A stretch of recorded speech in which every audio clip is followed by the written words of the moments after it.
Hi, Austin Mayor Steve Adler. Got a minute? We're going to go through the numbers tonight, pretty much not much more than that.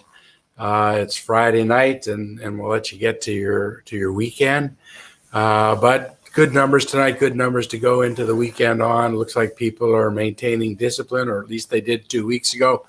We have to maintain discipline this weekend so that the numbers in 2 weeks are still good. We have kids that are coming back to school in greater numbers now. We need to be able to sustain that. And we do that by driving down the virus in the city. So good evening to you guys too.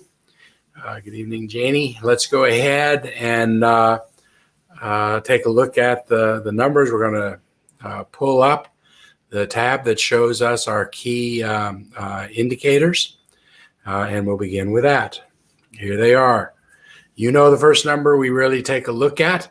We take a look at the new admissions 7-day moving average, which here is 76, down below 80. We were at 80 yesterday. Remember, we had gotten down to 78, bumped back up to 80, now dropping down to 76. We're doing that because new admissions today, 54, significantly below the 7-day moving average. That's a good number to see.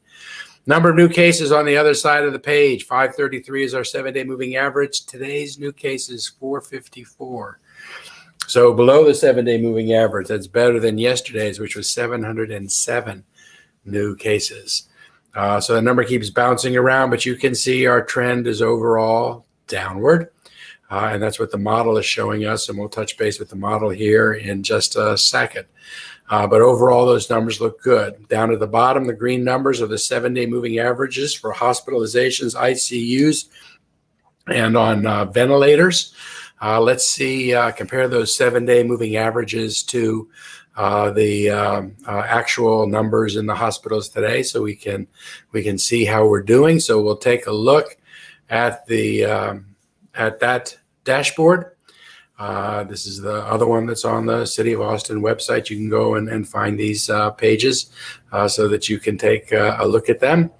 Number of hospitalized, 547. The 7-day moving average is 555. So we're below the 7-day moving average, not by a lot. Of the 547 people that are hospitalized, 49 of them are in the alternate care facility. The alternate care site, the convention center, has capacity up to 100. But the state's helping us with that. Those are low acuity folks that don't need to be in a hospital but aren't quite ready to send home yet. ICUs, 155. The 7-day moving average is 160. So we're below that number, about the same number we had yesterday, 153. So that seems to be fairly stabilized. Remember, we came really close to going over 200. It's a number we want to avoid. 88 on ventilators. The 7-day moving average is 95, so we're below that number as well. You know, you go to this page. We've never really worked on this page because I was never really operating this page. But when you get to this website, you can check the functionality by clicking on this line. This is how you can see weekly hospitalization by race and ethnicity. We go over these numbers on Tuesday when we look at ESCOT's numbers. But this is where they live permanently on the website. This is weekly hospitalizations percentage by race and ethnicity. The blue line is white non-Hispanic. The green line is Hispanic. The gray line here is black non-Hispanic. We can make that go back into this chart. This is a chart that shows us what the new cases are reported each day. Interesting, as you move it up, you can also move your cursor over to see what it was on any given day, to see when the peaks were in the city. That's July 9th, by the way. But that's what that kind of chart shows. This is an interesting chart here. This is the epidemiological chart. You expand that by clicking in that place. These little white dots tell you what policy decision. This is where we revised the Austin Travis County orders on June 15th. Numbers were going up. This is where we did basically our mask mandate when the state wasn't ready to do it, so that we could stop this increase. Kind of work to do, move it down, but you can see pause in the open Texas phases This is where the governor mandated his face masking after we had done it over here. It was good he did that. Health authority locally issued our emergency rules, which gave it a little bit more teeth.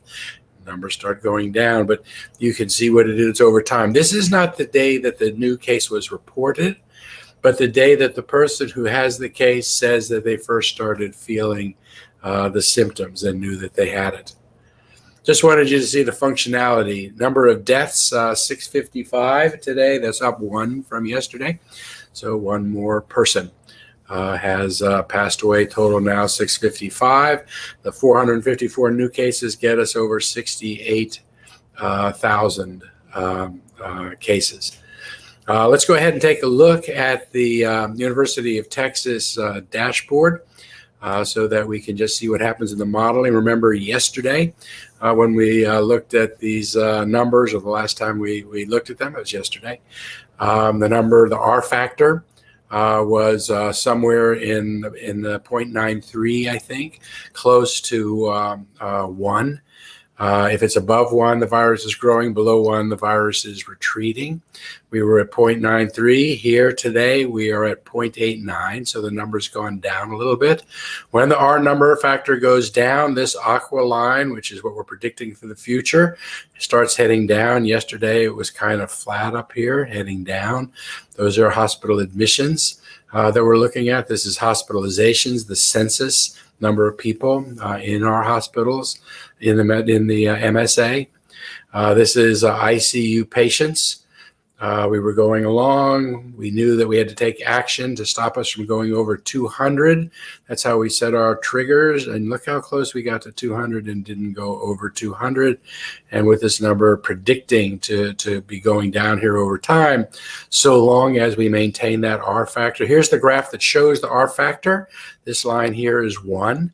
So when we're above 1 in those periods of time, the virus is growing. When it gets below 1, the virus is headed down. We're in an area right now where it's really close to being flat, but the numbers seem to be going down. Those are the numbers that we have for today. Remind everybody, please be patient with respect to the vaccines. We're getting them out just as quickly as we get them. Travis County is home to 550,000 people, they say, that are in the categories 1A and 1B. 1B being people over 65 and people that have comorbidities. They have medical conditions that make them vulnerable. 550,000 people. We've only received about 150,000 doses to date. That's not 150,000 people, because some people have gotten more than 1 dose. They've gotten their 2 doses, but we still have a lot of people out there that have gotten 1 dose. If you got 1 dose from Austin Public Health, Austin Public Health is going to reach out to you to schedule that second dose.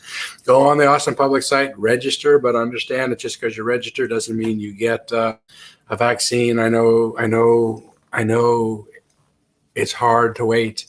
I know that people are frustrated. I know people want to have greater supply.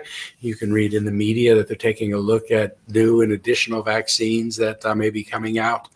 And the president's indicated that he's stepping up production and we should have greater supply. I promise you that just as fast as we're getting them in, we're getting them out into people's arms.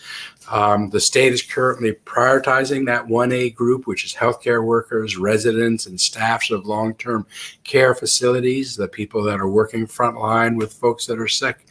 And the people that, if they get it, are most likely to pass away. That's where the emphasis is. 1B, individuals over 65 and those under 65 with chronic health conditions. Those are the people, but there are a lot of them and few vaccines. The council is aware of the disparities that exist with respect to how this virus impacts people. We're doing everything we can, trying to stay within the state rules so that we can focus and deliver this vaccine to those neighborhoods and areas and people that are suffering disparate impacts from this virus, so that we can make sure our delivery is equitable. And in doing that, we're partnering with services that are in those communities and in helping those that have been historically underserved. With that, you all enjoy the weekend. Make sure if you go outside, you're wearing your mask when you're around anybody that's not in your household group, whether or not you have been vaccinated, whether or not you are around people that is vaccinated. With that, wish you all a good night. Take care and be safe.